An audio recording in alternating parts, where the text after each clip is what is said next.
three figures, phallic necks. There's one with a sort of paw on what looks like a huge scrubbing brush, which is snarling, and they're baying their anger, their pain, their distrust of life. To the people who walked into the Lefebvre Gallery that day, that was a shock. I mean, they had never really seen anything like it.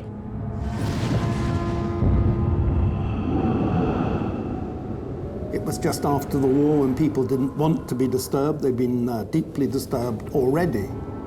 Something breaks in that painting in English culture. It was as if art had become feral.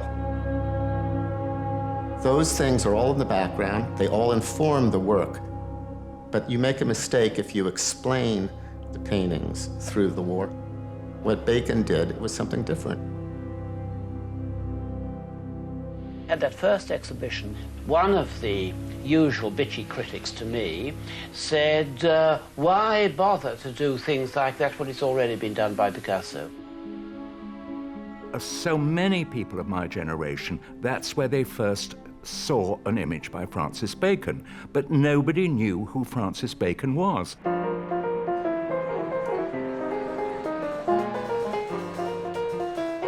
After the war, the entire sort of Bohemian London began to coalesce around the gargoyle. And then, of course, with the opening of the Colony Room by Muriel Belter, that became sort of the epicenter of the lives of most of the painters. And, of course, Francis Bacon was part of that. Francis had an extraordinary capacity to take advantage of any situation in which he found himself and to turn it into something wonderful and magical, and so you were immediately enchanted by his presence.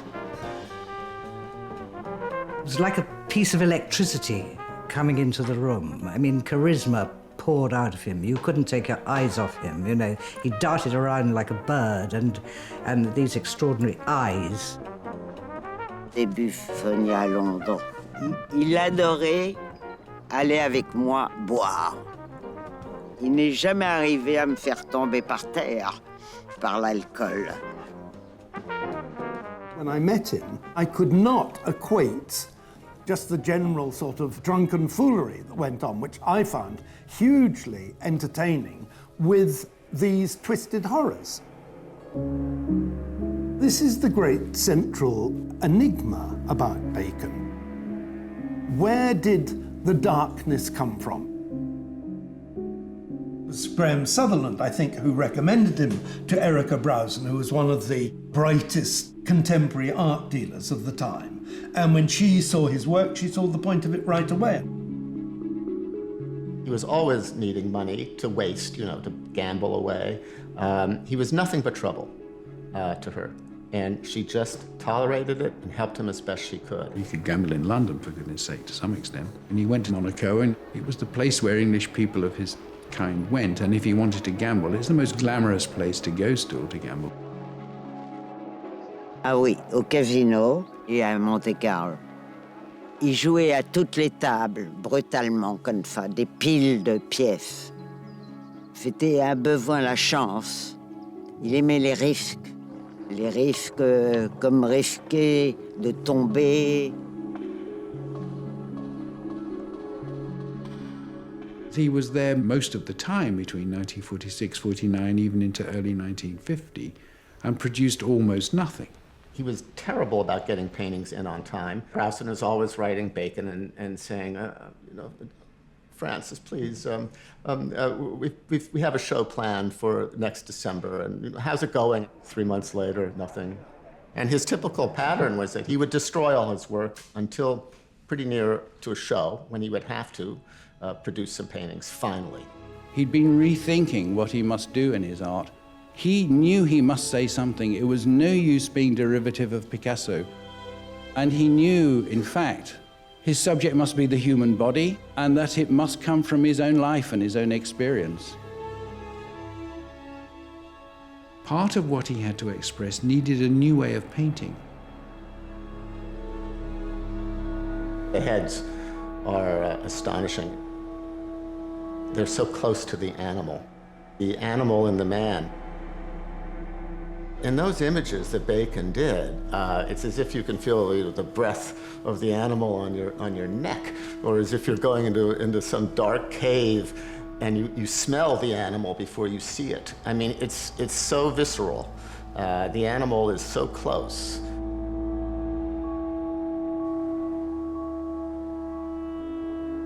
Dennis and Francis Bacon came from a similar background. Both were untrained as artists, so this was a link, that both self-taught. Francis Bacon was inevitably the main event in Dennis's life.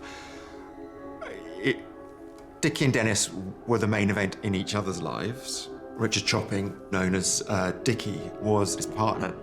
Bacon could have actually been a hell of a lot of trouble to the relationship, but he wasn't. And Dennis would put up with anything, Francis would equally put up with anything that Dennis threw at him. And between them, this relationship went like that for many, many years.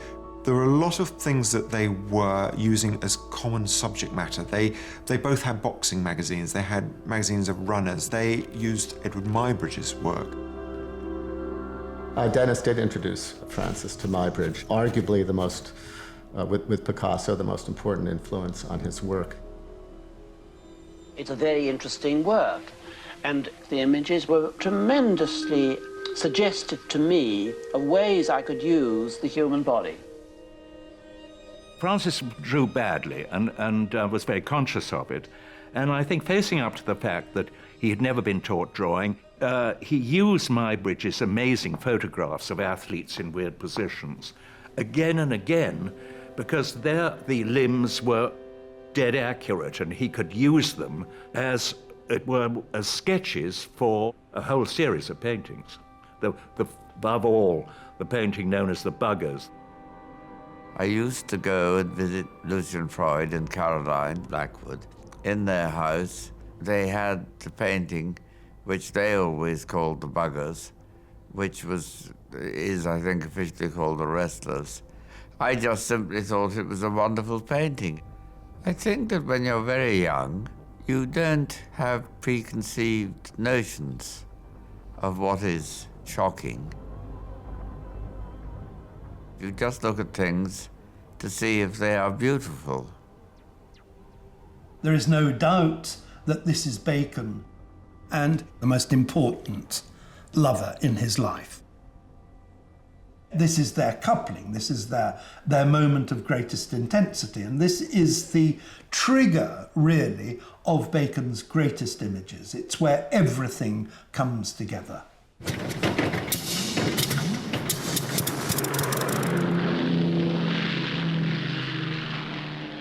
Francis's first major lover was Peter Lacy. He had been a Spitfire pilot. Francis was wildly in love.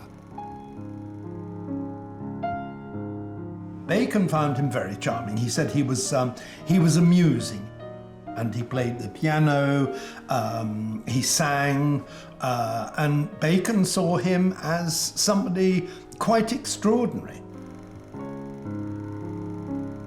Other people didn't have this very enamored view of Peter Lacy. I remember going to a gay bar one evening, and Peter Lacy was there. He was very sort of soberly dressed, very straightforward, but he turned out to be, in fact, one of the most sadistic people I've ever come across. During the war, his nervous system was basically shot, and he could become very violent. Francis was landed with a sadist who was going to thrash him to bits. À quel point le contrôle était important pour lui? Est-ce qu'il avait besoin de contrôler les choses? Où il avait des instincts totalement naturels et brutals aussi. Mais pour ses sentiments, je crois qu'avec l'archi, il n'avait pas de contrôle. C'est pour ça que je pense que c'était vraiment le grand amour. They had a turbulent relationship. Lacy regularly beat Bacon up, and that was something that Bacon actively encouraged and enjoyed.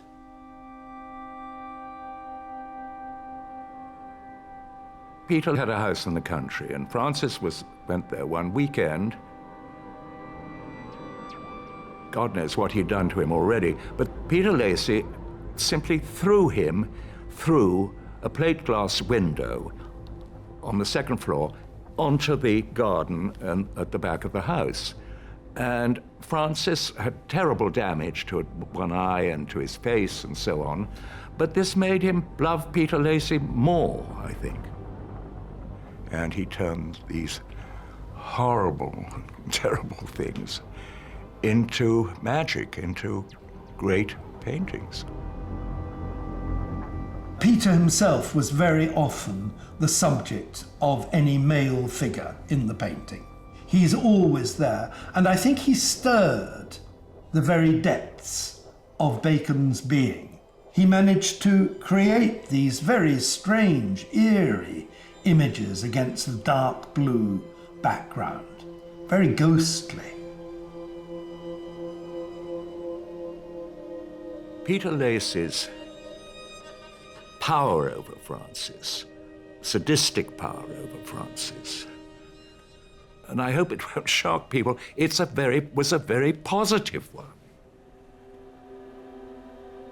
It was regarded as a rather dirty habit to go and look at the paintings of Bacon, because the whole fashion was abstract expressionism and everything American. Here was this man actually painting the human figure in this quite shocking way at that time. Bacon had a slowly growing reputation, but he was an extremely difficult artist. So it took a great deal of time for Bacon's imagery to become popular, but bit by bit, exhibition by exhibition, collector by collector, Bacon's reputation was being made. Peter Lacy said at this particular point, "You can come and live with me." And Bacon said, "Well, what does living with you mean?"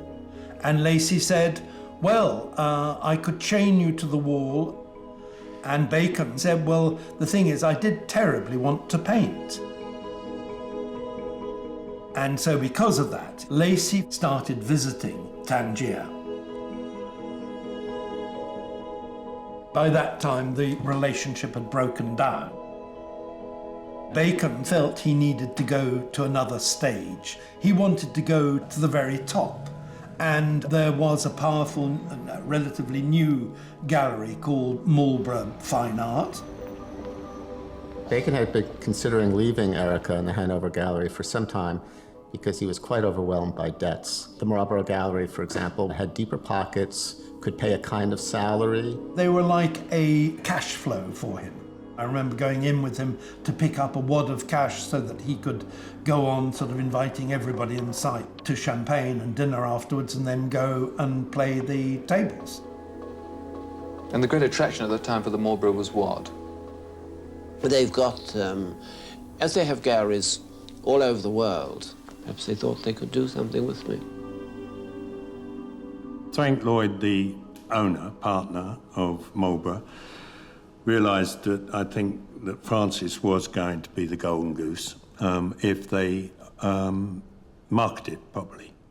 It did need a lot of managing, and the only release for the paintings came through Valerie. She was my direct boss. Francis Bacon's life at Marlborough revolved to a huge extent around Valerie Beston, or as he called her, Valerie from the gallery. She was always there for him. It was as if Bacon was the love of her life. And she was, completely 100% devoted in the same way that Erica Brawson had been initially in his career. I mean, they were saying to Bacon, "We'll give you exhibitions at the Tate." And they absolutely delivered on their promises. Within 3 years, he got the first Tate retrospective. There were many critics who still did not like Bacon's work. The Tate retrospective in 1962, I think, was very important for him. I think Bacon created best when he was himself most disturbed, most at sea. He does go into a kind of crisis. That may have been what was happening with Bacon at that time. I think that was to do with his inner need to renew his art, to not repeat himself, to stretch. He did a painting right before the 1962 Tate exhibition called, I believe it's called 3 Studies for a Crucifixion. It's an indication of where he wants to go. It's a blood red and black triptych. In the left-hand panel, there is a paternal figure, more or less telling a smaller figure to go. I've always thought of that as Bacon being thrown out of the house. In the middle, there is a scene, a really bloody, mangled scene on a bed.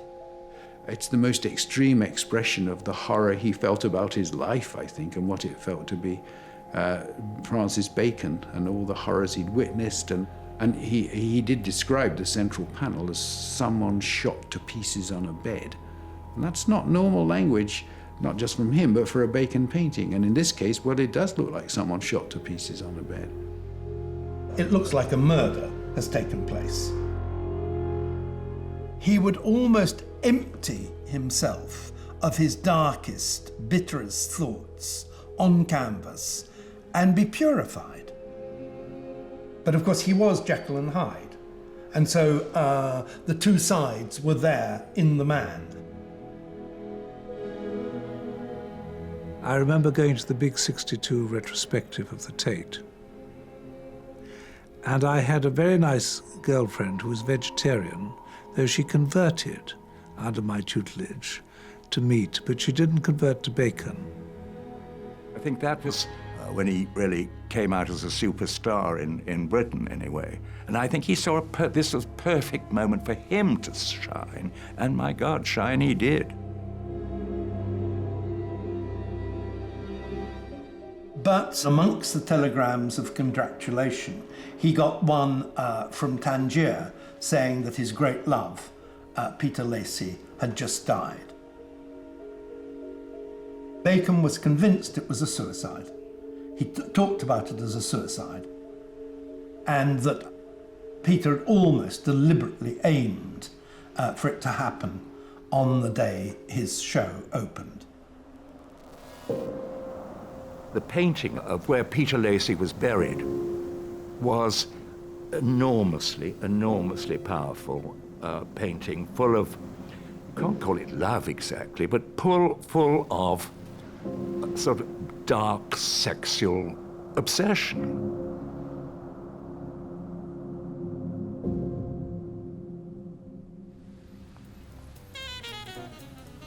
He's got his new studio in Reese Mews, I think was very important to him. He felt he'd got his own space, he could really get to work and do what he wanted to say powerfully. We're in a wonderful little secret mews just off of South Kent called Reese Mews. And I first came to know it when I met Lionel Bart. His neighbour turned out to be Francis Bacon. He was very funny. He was very witty, he was very clever, but there was a kind of an underlying kind of melancholy about him.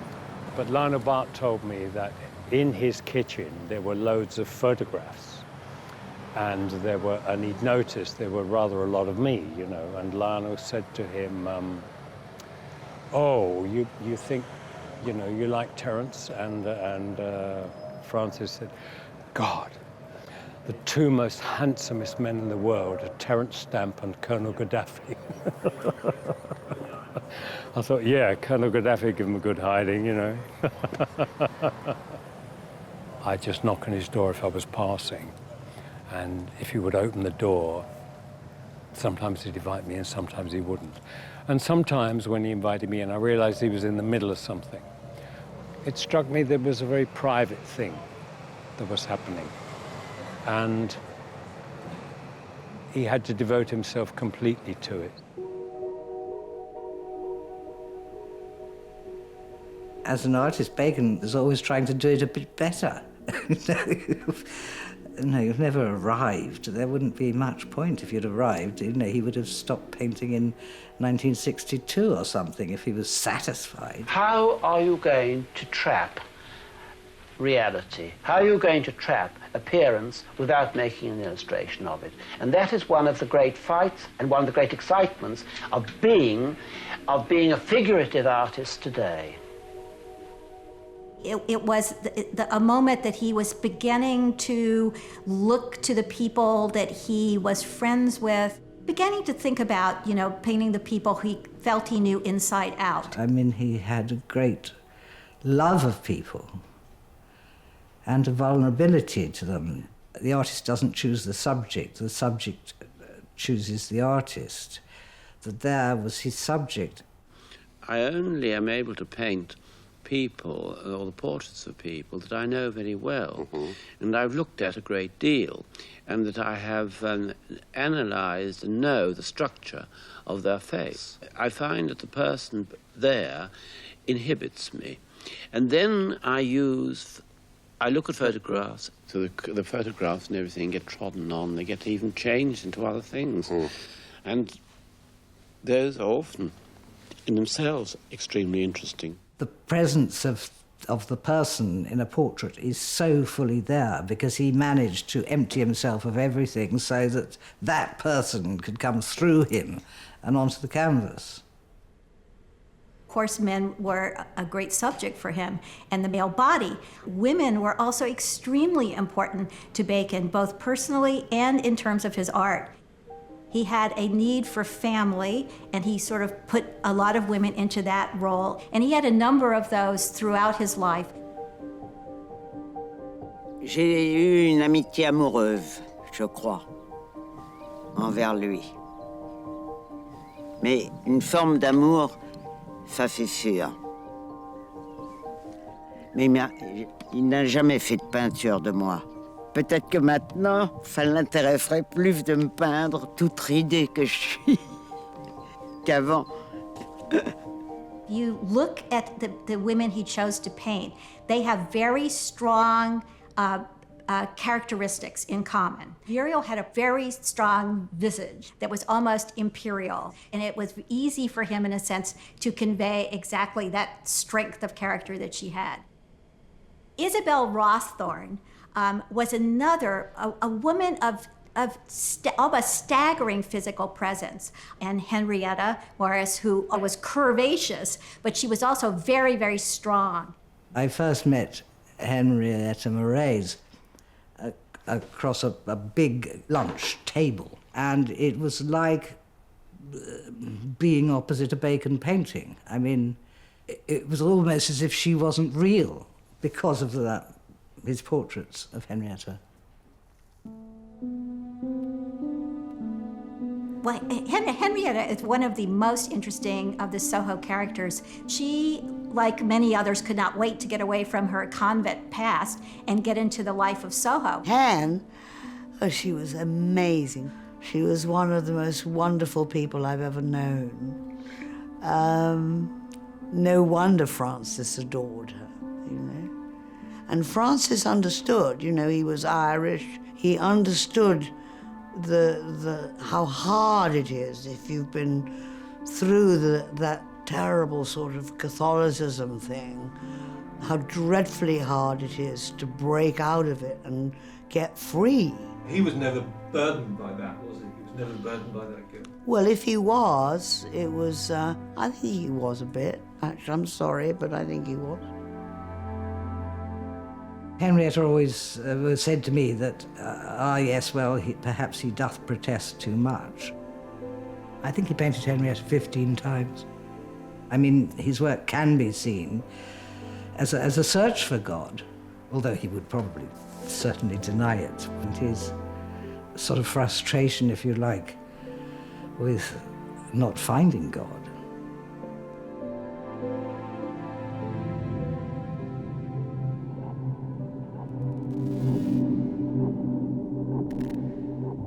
He was obsessed by sex. He was plugged into all sorts of different things that most people aren't aware of. When we were out at certain moments, he'd sort of almost walk through a wall into a different world and disappear. And what happened then, I don't know.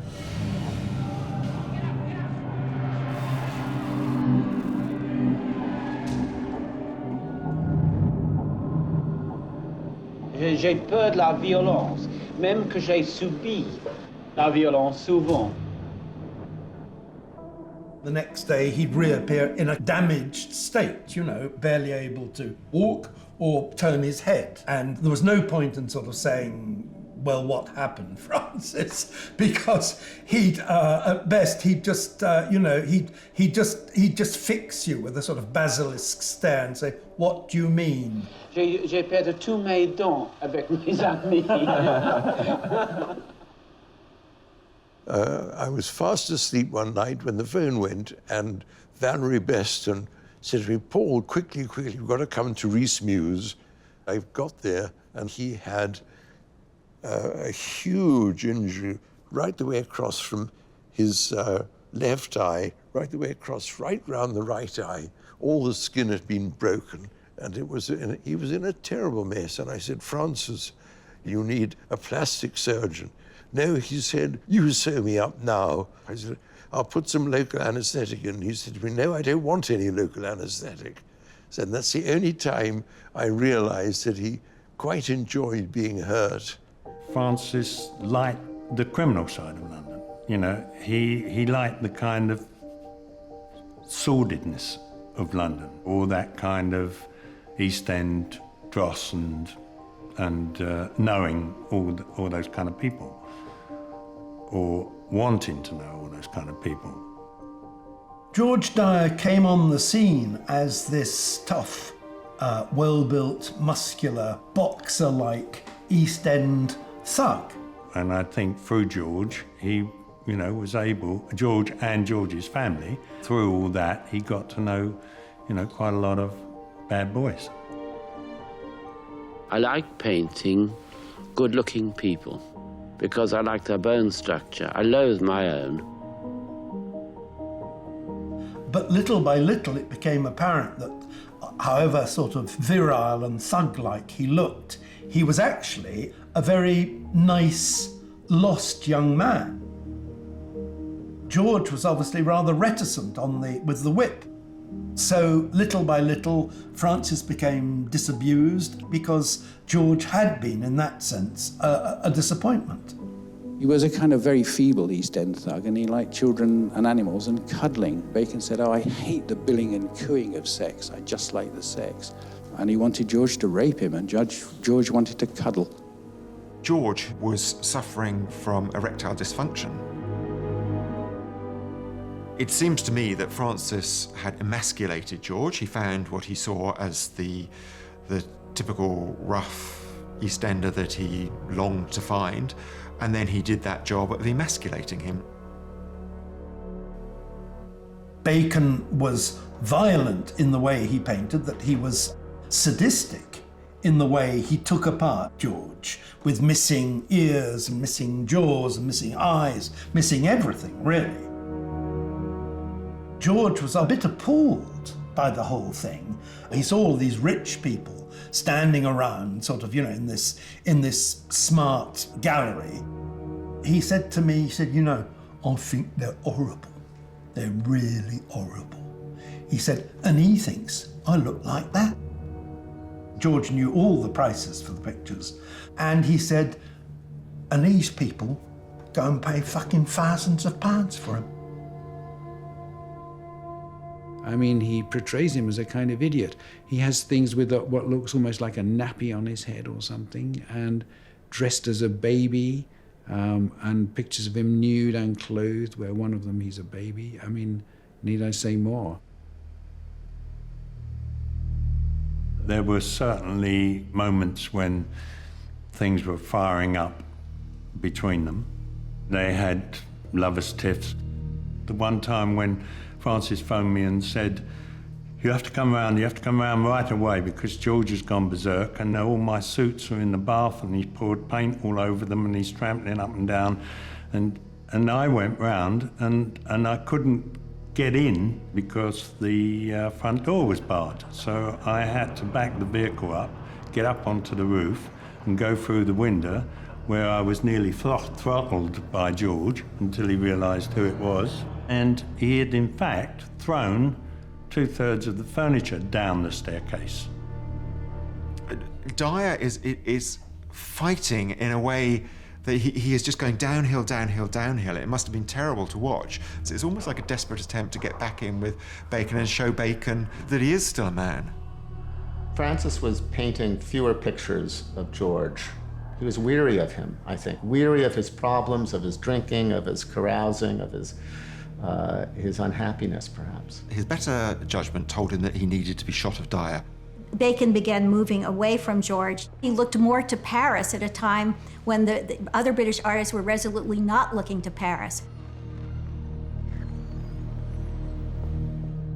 Paris a eu une grande importance pour lui, je crois. À Paris, souvent c'était bon. On allait restaurant, boîte de nuit, ça faisait. On a rencontré là, il voulait absolument le connaître, Andy Warhol. Tous les peintres et écrivains allaient là-bas. In 1971, getting a show at the Grand Palais was the great moment of his life. It was the turning point. Huge, the first English artist to be offered the Grand Palais. So really, really big time. It's very important this went well. I understand that the British Embassy were very worried in case a typical Bacon scene erupted and it was, something terrible happened there. George, Francis, myself, Miss Beston, all had rooms in this particular hotel. Everybody else was saying, don't bring George, he'll ruin everything. Dickie and Dennis and some others with Francis had gone out. And they saw the venue, and there was a big red carpet, and there were the soldiers standing there. And they all described to me these leather boots up to the knees and the red stripe up soldiers' tight trousers, and they were fairly taken by this. And they said Francis was, you could see him sort of swell with pride at this. And they went back to the hotel thinking, this was going to be a good evening. And Francis went up to his room. There's a stink of drugs, unwashed bodies, dirty sex, and the rent boy, the very dirty rent boy who was in there with George. And Francis was furious. Dickie, Dennis and Francis, they went drinking, they went gambling, they had a 4, 5, 6 course meal. They hardly hurried home knowing that George was in such a bad state. I can't remember exactly the time, but it must have been sort of 2 o'clock in the morning. There was a knock at my door and it was Francis. And he said, could he come and spend the night in my room, because I had double, 2 beds. Because George had brought home an Arab with smelly feet. And it was so disgusting, you couldn't stand it any longer. And in the morning, he said, just go and see if George has got rid of the Arab. There was no evidence of George being around. The bed was in a real state of disarray. And I then checked with Miss Beston around the room and looked in the bathroom, and George was on the toilet. Apparently, Miss Beston pushed him out of the way, went in there and did pulses and things like this and said, no, he's dead. I never even thought about it being a suicide attempt. It could well have been. And so she said, right, I'll take care of this. And Terry was pushed out of the way, and down she went, and Valerie did the fixing to then make sure that the death was found 2 days later. I think it was a joint decision between Francis, Valerie, and the hotel manager. Why was that decision made? It might have put the opening in jeopardy. It had to be sorted for Francis. It was bizarre to think that, this body was going to be left in a hotel room overnight. You know, it's a hell of a thing to decide not to report a dead body. Whether that was Bacon's idea, you can't be sure. You know, I mean, it looks like maybe that's what happened, but it's still a hell of a thing. I mean, that's a crime.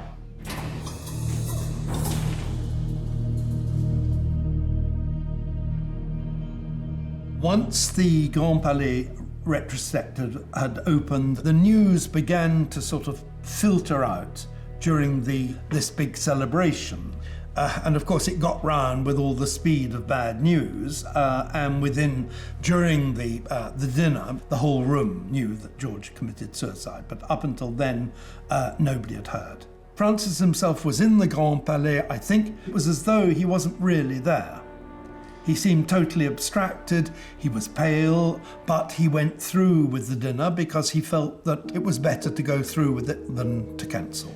So the stories about Francis being told at the opening of his show and him being so brave and going ahead with the show despite having been given this dramatic news are absolute tosh. He knew that 2 days before. Someone may well have gone up to him and told him the story, but that was a bit of play acting. There was a picture that the French had bought, a big triptych, which actually has George sitting on a sort of beautifully painted, creamy white toilet. And because the French state had just bought it, President Pompidou paused for a long time in front of that image. He had to stand there and talk about this image, knowing that George had recently died in exactly that position. Qu'il a eu, il y avait les journalistes et caméras du monde entier qui étaient là. Il a joué son jeu de Francis Bacon. C'était très dur. Très dur. And it was all awful and sad. This tragic event, at the same time, gave him perhaps the deepest subject he was ever to have in his life. It seems a bit mad painting portraits of dead people. After all, if their flesh has rotted away, once they're dead, you have your memory of them, but you haven't got them.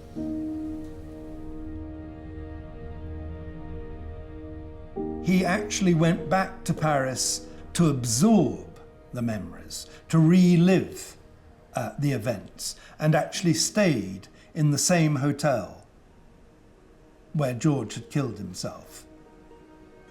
And from this sort of well of guilt and grief, he dredged up these extraordinarily haunting images that are some of, I think, the most profound images in painting.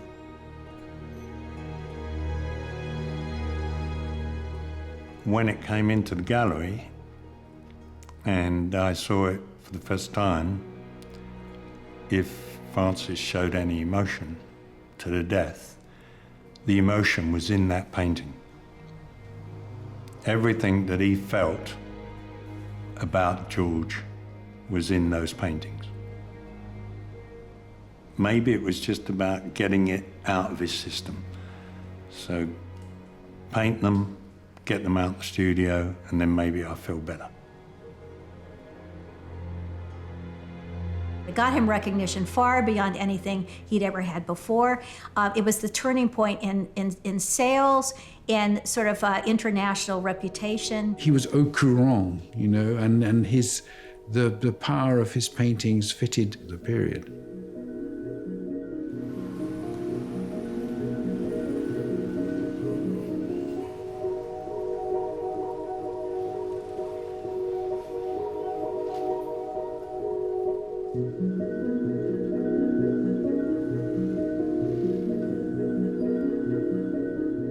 Bacon was in Paris from about 1974 to the mid-80s. He walked in, he said, "This is it." So I said, "Well, Francis, don't you want to see the kitchen and bathroom?" No, let's take it. He moved in and started painting almost immediately. He was able really to renew himself in Paris. I think the alternate suited him very well, going from London to Paris, having new ideas while he was in Paris, wanting to complete a canvas before he left to go back to London. And Reese Mews, I was right next door to Francis Bacon, who already at that time, late 70s, was famous. And I would fix little things for him, like a leaky pipe, electricity problem, or I'd drive him somewhere. We sort of fairly quickly got over the homosexual vibes, if I put it that way. We got into that, and I said, I just do not fancy men. Bacon became a quite lonely man. The aging process is particularly hard on homosexuals, so he was in a position of diminished physical beauty, as it were. C'est beaucoup plus difficile pour un homosexuel d'être vieux. D'accepter. Oui. Parce que l'homosexualité, ça flotte sur la beauté. Dans la même façon, mais c'est beaucoup plus difficile d'être homme que d'être femme. I went a few times with Francis to the West End gay clubs. Sometimes John Edwards was there, sometimes not. John was like a son he never had, a friend. There had been maybe a sexual relationship at the beginning, but I don't think it lasted. He really, really cared for John. John Edwards came into his life in a curious fashion. He ran or helped to run a pub in the East End, and Bacon had been there and said he'd come back with some friends and asked John to stock in some champagne. And then Bacon didn't turn up. John was mightily pissed off, and at some point in the Colin room told him, and this amused Bacon. John said to me, "I went out of my way to make friends with Francis. I went to the Colony Club, and I said to Francis, I'm buying a bottle of champagne and I want to share it with you." And so he introduced himself to Francis. The important thing about the Edwards relationship was that it was paternal, but it's not always clear who's the father and who's the son. Oh, come in, John.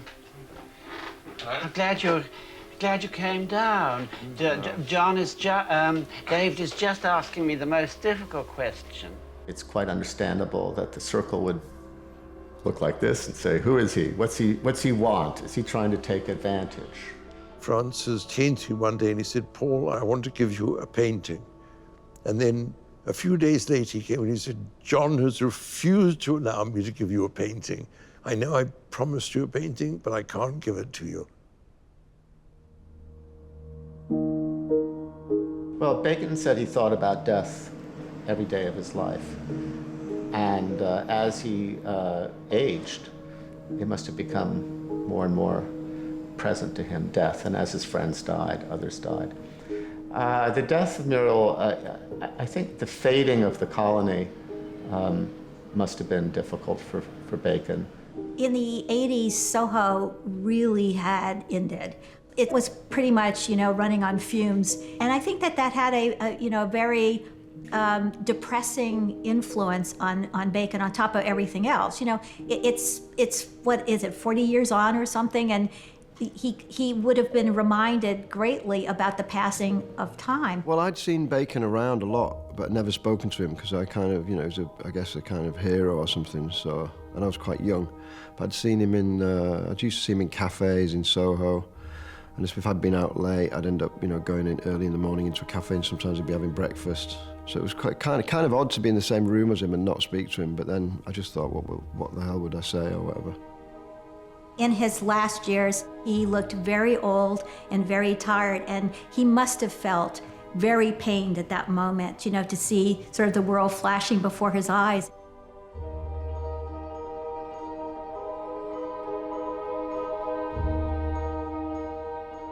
John Ed was traveling a lot. He didn't live in London. And again, I was living, 20 meters away from him. So it deepened his trust in me. The opportunity came up to arrange a supper party at my place for Francis Bacon.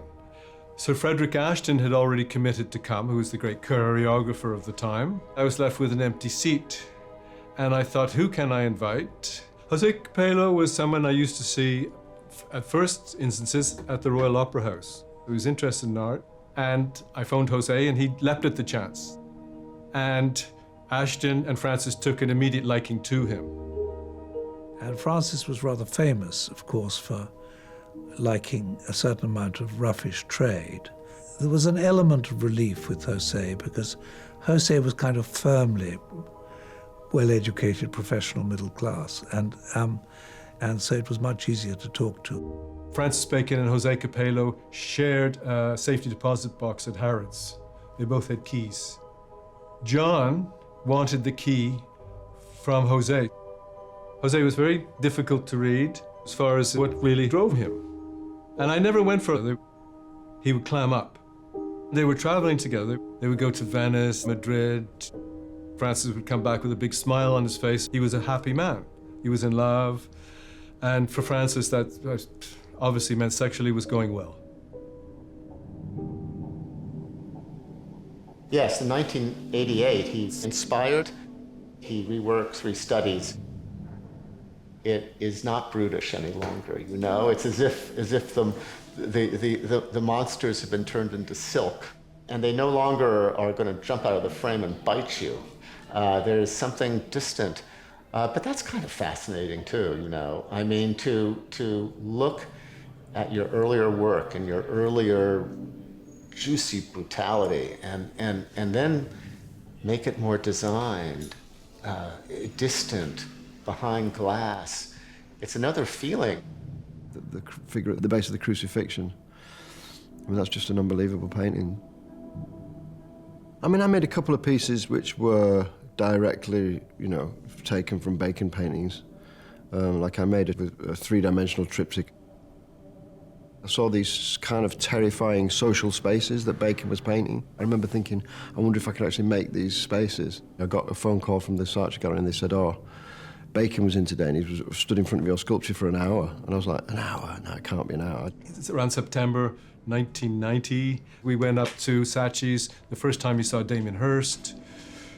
He liked one piece in Damien Hirst, and we came back and we were having drinks. Now, after you drunk a bottle of wine, you comes to things that really matter, and it's not looking at Damien Hirst, it's your love affair. Jose had framed it like, Francis, I want to stay your friend. That means no more sexual relationship. And for Francis Bacon knew exactly what it meant, and he was devastated.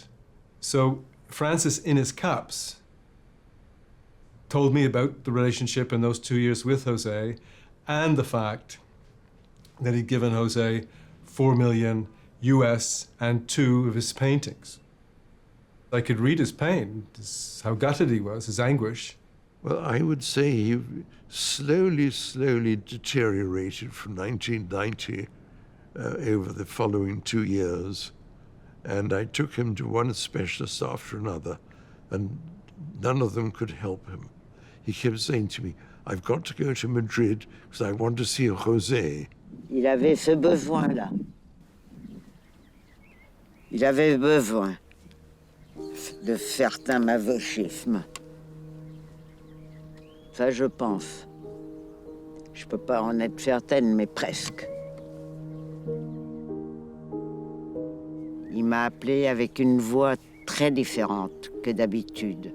Mais c'était une voix comme s'il voulait me parler, je sais pas. C'est peut-être une idée à moi, mais je ne crois pas. Sa voix était totalement différente. Il devait sentir la mort, je suppose. Et ça me trouble beaucoup, ça.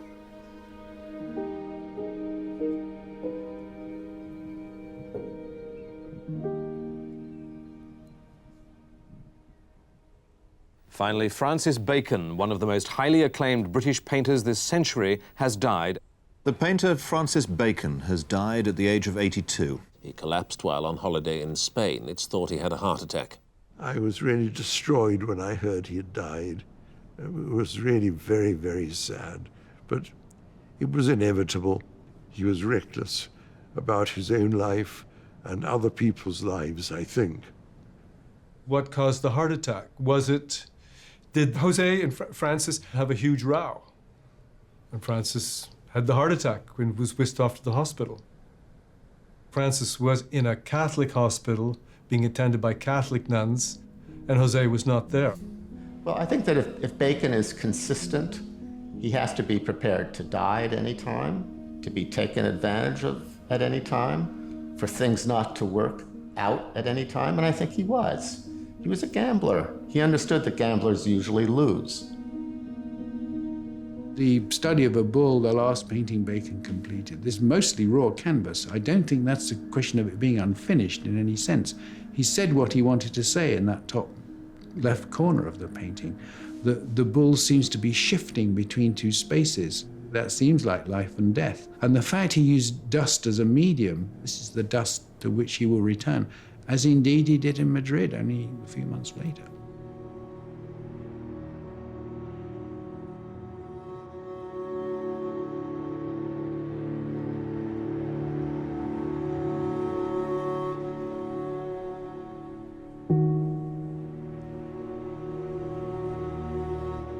Whatever it is, 50 years, 75 years later, they seem even more important, more monumental in their effect, which is what's so wonderful about the Francis painting, to my mind.